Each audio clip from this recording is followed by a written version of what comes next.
जय हिंद बच्चों, कैसे आप सब? उम्मीद अच्छे होंगे। तो आप सभी का स्वागत है कक्षा 10 के इस नए लेक्चर में। तो हमने पिछले लेक्चर में कास्टिक सोडा इसको क्लियर किया था। आज इस नए लेक्चर में अपने पढ़ेंगे विरंजक सोड के बारे में, ब्लीचिंग पाउडर के बारे में, है ना। तो क्या होता है ब्लीचिंग पाउडर, कहाँ से प्राप्त किया जाता है, कैसे बनाते हैं या बनाने की विधि, और जो भी इसके भौतिक गुण हैं और जो भी इसके रासायनिक गुणधर्म और जो इसके उपयोग हैं, उन सब के बारे में इस क्लास में हम डिस्कस करने वाले हैं। ठीक है ना। तो चलते हैं ब्लीचिंग पाउडर में, जो हमारा विरंजक सूड है उस पर क्या होता है विरंजक सूड, क्या क्या करेंगे डिस्कस। विरंजक जो जिसे हम क्या बोलते हैं, ब्लीचिंग पाउडर, ब्लीचिंग पाउडर कहते हैं। क्या होता है ब्लीचिंग पाउडर? तो सबसे पहले देखते हैं इसका रासायनिक सूत्र क्या होता है। रासायनिक सूत्र क्या है, और फिर देखेंगे इसका रासायनिक नाम क्या है। इसका रासायनिक नाम क्या है देखो। तो जैसा कि हम जानते हैं जो ब्लीचिंग पाउडर है उसका जो रासायनिक सूत्र होता है वो होता है कैल्शियम ऑक्सीक्लोराइड। क्या होता है? Calcium oxychloride, CaOCl2। तो इसका रासायनिक नाम क्या होगा कैल्शियम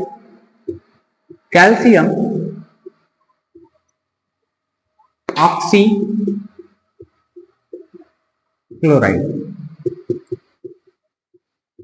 तो विरंजक सूड का जो रासायनिक सूत्र होगा क्या होगा, CaOCl2, और इसका रासायनिक जो नाम है वो क्या होगा, कैल्शियम ऑक्सीक्लोराइड। पता है ना? ठीक है, चलो अब इसको बनाने की विधि क्या है इसको देखते हैं। तो बनाने की विधि में क्या लिखेंगे देखते हैं, डालते हैं यहां पे बनाने की विधि। तो ब्लीचिंग पाउडर को किस प्रकार से बनाया जा सकता है उसको देखते हैं। तो ब्लीचिंग पाउडर को सबसे पहले बुझा हुआ जो चूना है, क्या बुझा हुआ चूना, बुझे हुए चूने पर क्लोरीन गैस प्रवाहित करने से क्या प्राप्त होता है, विरंजक सूड प्राप्त होता है। ठीक है ना। तो देखते हैं क्या होता है। जो बुझा हुआ चूना है, मान लिया बुझा हुआ चूना कैल्शियम हाइड्रोक्साइड, CaOH का होल गैस बुझा हुआ चूना होता है, और यही बुझे हुए चूने पर क्या करना है, क्लोरीन गैस प्रवाहित करनी है ना। इसी बुझे हुए चूने पर क्या करना है, क्लोरीन गैस प्रवाहित करनी है, और इसी क्लोरीन गैस को प्रवाहित करते ही क्या होगा, जो कैल्शियम है ना, कैल्शियम हाइड्रोक्साइड यही है ना OH, और Cl2 है, Cl क्या करेगा, ये कैल्शियम इस ऑक्सीजन को लेगा और Cl को लेगा, Cl2 को क्या करेगा, ये कैल्शियम इस ऑक्सीजन को लेगा और इस क्लोरीन को लेगा, क्या करेगा, इस ऑक्सीजन को लेगा और इस क्लोरीन को लेकर कहां चला जाएगा भैया, कहां चला जाएगा, बाहर निकल जाएगा। कहां जाएगा, बाहर निकल जाएगा। क्या करेगा, ये कैल्शियम इस ऑक्सीजन को अपने साथ लेगा और इस क्लोरीन को लेकर कहां चला जाएगा भैया, बाहर चला जाएगा ना। तो क्या बनाएगा, कैल्शियम ऑक्सीक्लोराइड बनाएगा। जो बचेगा यहां से एक ऑक्सीजन बचेगा, यहां पे हाइड्रोजन बचेगा, तो निकाल देगा जल। क्या निकालेगा, जल निकाल देगा, है ना। तो बनाने की जो विधि है, विरंजक सूड बनाने की जो विधि है वो क्या है, जब लिख सकते हैं हम, थ्योरी में भी लिख सकते हैं, परिभाषा लिख सकते हैं, थ्योरी लिख सकते हैं। क्या लिखेंगे, जब बुझे हुए चूने पर क्लोरीन गैस प्रवाहित की जाती है तब हमें विरंजक सूड प्राप्त होता है। क्या लिखेंगे, जब बुझे हुए चूने पर क्लोरीन गैस प्रवाहित की जाती है तब विरंजक सूड प्राप्त होता है। ठीक है ना। बनाने की विधि पता हो गई, लिख सकते हैं, आराम से लिख सकते हैं ना। ठीक है, लिख सकते हैं। बैलेंस है क्या, रिएक्शन देख लेते हैं। रिएक्शन बैलेंस है क्या, ऑक्सीजन हाइड्रोजन। ठीक है, पहले से बैलेंस। तो बनाने की विधि तो हमें पता हो गई, इसको बनाने की जो विधि है वो हमें तो पता हो गई। चलो अब ब्लीचिंग पाउडर के जो गुण है ना, जो भौतिक गुण है, जो रासायनिक गुण है, उनके बारे में डिस्कस करते हैं। तो इसको क्लियर करते हैं, लिख लिया होगा आपने। ठीक है, इसको क्लियर करते हैं। तो विरंजक सूड के जो भौतिक गुण है वो क्या है उनको देखते हैं। विरंजक सूड के क्या भौतिक गुण के बारे में डिस्कस करते हैं। देखो विरंजक सूड के भौतिक गुणों के बारे में पहले डिस्कस करते हैं। पूछता है एग्जाम में बोलेगा क्या बोलेगा कि विरंजक सूड के भौतिक तथा रासायनिक गुण तथा उपयोग भी लिखिए, ऐसे बोलता है ना। तो विरंजक चूड़ के भौतिक गुण क्या होंगे? पहला भौतिक गुण क्या होगा? विरंजक चूड़ के भौतिक गुण क्या होंगे? पहला भौतिक गुण क्या होगा? तो लिख सकते हैं जो विरंजक चूड़ होता है ना, जो विरंजक चूड़ होता है कैसा होता है? वो हल्के पीले रंग का होता है। कैसा होता है? हल्के पीले रंग का होता है। तो क्या लिखेंगे? विरंजक चूड़ हल्के पीले रंग का होता है। चलो, विरंजक चूड़ क्या हो गया? हल्के पीले रंग का हो गया। क्या हो गया? हल्के पीले रंग का हो गया। ठीक है ना। अच्छा, अगला पॉइंट क्या हो सकता है? क्या हो सकता है? जब हम विरंजक चूड़ को बनाते हैं ना, तब चूने पर क्लोरीन गैस प्रवाहित करते हैं ना। तो इसमें विरंजक चूड़ में काहे की थोड़ी सी गंध आती है? क्लोरीन की। तो क्या लिखेंगे? दूसरा पॉइंट क्या लिखेंगे? दूसरा पॉइंट क्या लिखेंगे? लिखेंगे इसमें क्लोरीन की हल्की गंध आती है। ठीक है, ठीक है भैया, क्योंकि हमने क्या किया है? हमने क्लोरीन से ही विरंजक चूड़ को प्राप्त किया है, तो क्लोरीन की तो गंध आएगी ना भैया। ठीक है, तीसरा पॉइंट क्या हो सकता है? तीसरा पॉइंट क्या हो सकता है? तीसरा पॉइंट होगा जो विरंजक चूड़ है ना, जो विरंजक चूड़ है ना, इसको अगर जल में घोल दोगे आप, तो एक ऐसा विलयन प्राप्त हो जाएगा हमें। तो विलयन दूधिया कलर का मतलब व्हाइट कलर का प्राप्त हो जाएगा। तो क्या लिखेंगे? विरंजक चूड़ को जल में घोलने से या घोलने पर दूधिया विलयन प्राप्त होता है। क्या प्राप्त होता है?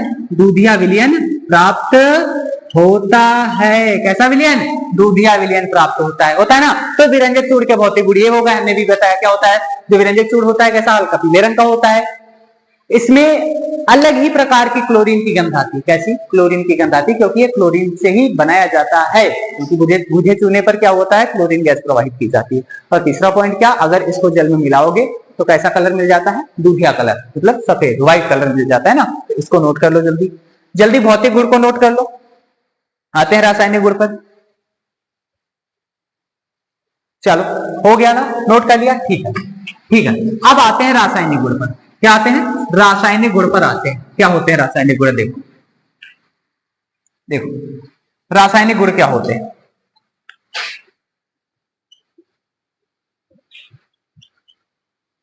रासायनिक गुण क्या है? देखो, किसके रासायनिक गुण? विरंजक चूड़ के रासायनिक गुण। अब क्या करेंगे? विरंजक चूड़ के रासायनिक गुण पढ़ेंगे तो सबसे पहला जो रासायनिक गुण होगा वो क्या होगा? वो हेडिंग डालेंगे हम। हेडिंग डालेंगे जल के साथ गर्म करने पर। किसको? विरंजक चूड़ को। क्या लिखेंगे? जल के साथ गर्म करने पर। अगर हम विरंजक चूड़ को जल के साथ गर्म कर देंगे, क्या करेंगे? विरंजक चूड़ को जल के साथ गर्म कर देंगे। देखो, सबसे पहले हमने क्या देखा था?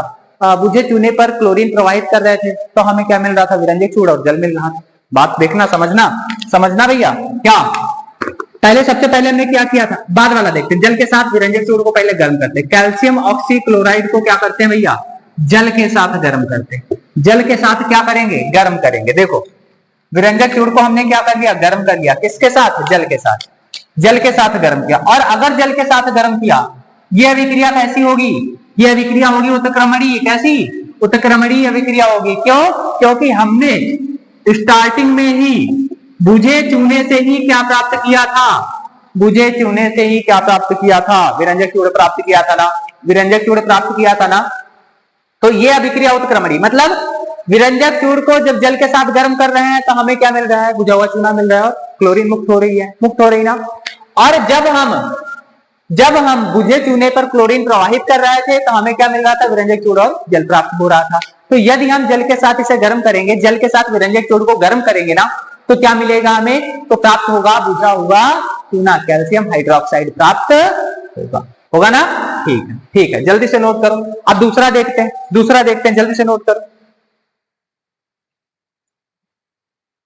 चलो, हो गया। ठीक है, अब जो दूसरा रासायनिक गुण होगा वो क्या होगा?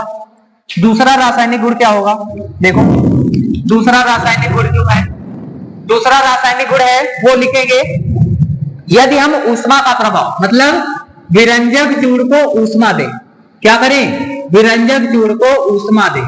देखो विरंजक चूड़ को ऊष्मा देते, कैल्शियम ऑक्सीक्लोराइड है विरंजक चूड़, और इसको क्या करें भैया, ताप दें, ऊष्मा दें, तो क्या होगा, विरंजक चूड़ टूट जाएगा। विरंजक चूड़ क्या होगा भैया, टूट जाएगा। किसमें टूटेगा, टूटेगा कैल्शियम क्लोराइड में और ऑक्सीजन में। क्योंकि आपको पता है ना, यदि जितना ताप बढ़ाएंगे, हम क्या करेंगे, ताप बढ़ाएंगे, ऊष्मा जितनी ज्यादा बढ़ाएंगे ना, तो ऑक्सीजन किसमें परिवर्तित होती रहती है, कार्बन डाइऑक्साइड में। किसमें, कार्बन डाइऑक्साइड में, है ना। तो यहां से क्या होगा भैया, ऑक्सीजन बाहर टूट टूट कर निकलती रहेगी, निकल जाएगी ना, ऑक्सीजन क्या होगा, बाहर निकल जाएगा ना। तो ऊष्मा का प्रभाव जो है, ऑक्सीजन है, मुक्त होगी। जैसे ही हम विरंजक चूड़ पर ऊष्मा का प्रभाव डालेंगे ना, तो क्या होगा, विरंजक चूड़ टूट जाएगा, किसमें, कैल्शियम क्लोराइड में, और ऑक्सीजन मुक्त हो जाएगी ना। चलो नोट करो, जल्दी से नोट करो।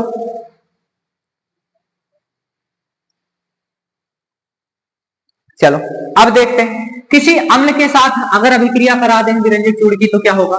किसी भी अम्ल के साथ अभिक्रिया करा दें, हेडिंग डाल देंगे तनु अम्लों के साथ, तनु अम्लों से अभिक्रिया। अब देखो, किसी भी तनु अम्लों से अभिक्रिया कराए, किसकी, विरंजक चूड़ की, कैल्शियम ऑक्सीक्लोराइड की किसी भी तनु अम्ल से क्रिया करा दो। देखो कैल्शियम ऑक्सीक्लोराइड है, और हमने क्या किया, अल्प मात्रा ली, मतलब बहुत थोड़ी सी मात्रा ली, किसकी, HCl हाइड्रोक्लोरिक अम्ल की। और जैसे ही हमने इसको हाइड्रोक्लोरिक अम्ल से क्या करवाया भैया, क्या करवाया, रिएक्ट करवाया ना, तो हुआ क्या, जो कैल्शियम क्लोराइड था ना, वो अलग हो गया, और इससे ऑक्सीजन निकलकर कहां चला गया भैया, जो HCl था ना, हाइड्रोक्लोरिक अम्ल, उसके साथ जाकर जुड़ गया। HCl के साथ क्या हुआ भैया, जाकर जुड़ गया, क्या हुआ, कैल्शियम क्लोराइड में टूट गया, और HOCl में, किसमें, HOCl में टूट गया। क्या होता है HOCl, HOCl क्या होता है भैया, बताओ जल्दी से, HOCl क्या होता है, एक अम्ल होता है, H हाइड्रोजन दिखाई दे रहा ना स्टार्टिंग में, ये अम्ल होता है, इसे बोलते हैं हाइपोक्लोरस अम्ल। हाइपोक्लोरस अम्ल होता है, क्या होता है, हाइपोक्लोरस अम्ल होता है ना, हाँ ये होता है हाइपोक्लोरस अम्ल, HOCl आधा ही लिखा, ठीक है कोई बात नहीं, हाइपोक्लोरस अम्ल क्या होता है, ये हाइपोक्लोरस अम्ल होता है। ध्यान से देखो, जब विरंजक चूड़ पर हम क्या करते हैं, थोड़ी सी मात्रा अम्ल की डालते हैं, तो विरंजक चूड़ क्या हो जाता है, विघटित हो जाता है, टूट जाता है, किसमें, कैल्शियम क्लोराइड में, और थोड़ा सा हाइड्रोक्लोरिक अम्ल के साथ ऑक्सीजन जाकर जुड़ जाता है, क्या बना लेता है, हाइपोक्लोरस अम्ल बना लेता है। देखो इंपॉर्टेंट है। अब क्या होगा, ये जो हाइपोक्लोरस अम्ल है, क्या बैलेंस है, पहले से देख लेते हैं, बैलेंस है क्या, हाँ बैलेंस तो है। चलो अब देखते हैं, जो हाइपोक्लोरस अम्ल है ना, हाइपोक्लोरस अम्ल HOCl है, अगर HOCl जो है हाइपोक्लोरस अम्ल है, वो अगर विघटित हो जाए, क्या हो जाए भैया, वो विघटित हो जाए, टूट जाए, और टूटने के बाद क्या बनाता है भैया, ये ऑक्सीजन जो है वो बाहर निकल जाता है, ये ऑक्सीजन, ये नवजात ऑक्सीजन बाहर निकलता है। क्या होता है, नवजात ऑक्सीजन बाहर निकलता है। कभी आपने सुना है कि जो कपड़े होते हैं ना, रंगीन कपड़े, उनको रंगहीन बनाने के लिए विरंजक चूड़ का इस्तेमाल किया जाता है, सुना है ना, ठीक है, नहीं सुना तो हम आपको बता देते हैं कि जो रंगीन कपड़े हैं उनको रंगहीन बनाने के लिए विरंजक चूड़ का इस्तेमाल किया जाता है। बात क्लियर है। जो नवजात ऑक्सीजन है ना, नवजात ऑक्सीजन यही काम करता है रंगीन कपड़े को रंगहीन में बदलने के लिए, करता है ना, नवजात ऑक्सीजन ही क्या करता है, रंगीन कपड़े को रंगहीन कपड़े में बदल देता है। जल्दी से नोट कर लो, नोट करो, जल्दी से नोट करो, बस थोड़ा सा और बचा है, थोड़ा सा और बचा है। चलो हो गया ना, नोट कर लिया। चलो इसके उपयोग और देख लेते हैं, इसके उपयोग और देख लेते हैं, विरंजक चूड़ के उपयोग और देख लेते हैं। बस हेडिंग क्या डालते हैं, उपयोग किसके, तो हमें सबको पता है विरंजक चूड़ ही पढ़ रहे हैं। क्या पढ़ रहे हैं, विरंजक चूड़ ही पढ़ रहे हैं। वो उपयोग बहुत सारे हैं विरंजक चूड़ के। देखो जैसा कि अभी हमने बताया था, कोई रंगीन कपड़े को रंगीन बनाना है तो किसका इस्तेमाल करेंगे, विरंजक चूड़ का करेंगे, करेंगे ना, ठीक है, ठीक है भैया। क्या लिखेंगे, क्या लिखेंगे, वस्त्र निर्माण में, इसमें वस्त्र निर्माण में, वस्त्र निर्माण में, कपड़े बनाने में, कपड़े बनाने में और क्या हो सकता है, और क्या हो सकता है, कागज निर्माण में, कागज निर्माण में, कागज बनाने में भी भैया, कागज बनाने में भी हो सकता है ना। और क्या इसका इस्तेमाल हो सकता है, और क्या हो सकता है, और हो सकता है कि ये एक अपचायक के रूप में, उपचायक के रूप में, किसके रूप में, उपचायक के रूप में कार्य करता है। कौन, विरंजक चूर्ण। विरंजक चूर्ण किसके रूप में कार्य करता है, उपचायक के रूप में। और पॉइंट क्या हो सकता है, और पॉइंट हो सकता है विरंजक चूर्ण जो है ना उसको, वो जो है विरंजक चूर्ण, वो जो पीने योग्य जल नहीं है ना उसको जीवाणु रहित बनाने में इसका उपयोग किया जाता है। तो लिख सकते हैं हम, लिख सकते हैं ना, क्या लिख सकते हैं, पीने वाले जल को जीवाणुओं से मुक्त करने के लिए इसका उपयोग किया जाता है। क्या लिखेंगे, पीने वाले जल को जीवाणु रहित बनाने में। अब जो पीने वाला जल है ना इसको जीवाणु रहित बनाने में इसका उपयोग किया जाता है। और क्या होता है भैया, और होता है कि ये क्लोरोफॉर्म जो होता है ना CH-Cl3, तो क्लोरोफॉर्म को भी बनाने में इसका उपयोग किया जाता है। अभी आपको आगे बढ़ाएंगे। क्लोरोफॉर्म निर्माण में, मतलब क्लोरोफॉर्म को बनाने में भी इसका उपयोग किया जाता है। एक और पॉइंट देख लेते हैं, एक और पॉइंट। तो ये क्या करता है, जो ऊन होती है ना, ऊन जो होती है ना, ऊन वैसे तो क्या हो, वैसे तो कभी कभी सिकुड़ जाती है ना, तो ऊन को सिकुड़ने, जो सिकुड़ना है ना उसका कम करने के लिए इसका उपयोग किया जाता है। क्या किया जाता है भैया, ऊन को सिकुड़न रहित बनाने में। किसमें, ऊन को सिकुड़न रहित बनाने में, ऊन को सिकुड़न रहित बनाने में। मतलब ऊन जो होती है ना वो अगर सिकुड़ जाती है तो उसमें हम कैल्शियम ऑक्सीक्लोराइड में भिगोकर क्या करें भैया, क्या होगा, नहीं सिकुड़ेगी। ठीक है ना। तो आज के लेक्चर में बस इतना ही रखेंगे, है ना, क्योंकि देख रहे हो ना मौसम थोड़ा सा गड़बड़ है और वीडियो भी सही ढंग से नहीं आ रहा। तो आज के लेक्चर में बस इतना ही रखेंगे, जल्दी जल्दी से लेक्चर खत्म किया। मिलेंगे नए लेक्चर में, जब तक के लिए जय हिंद।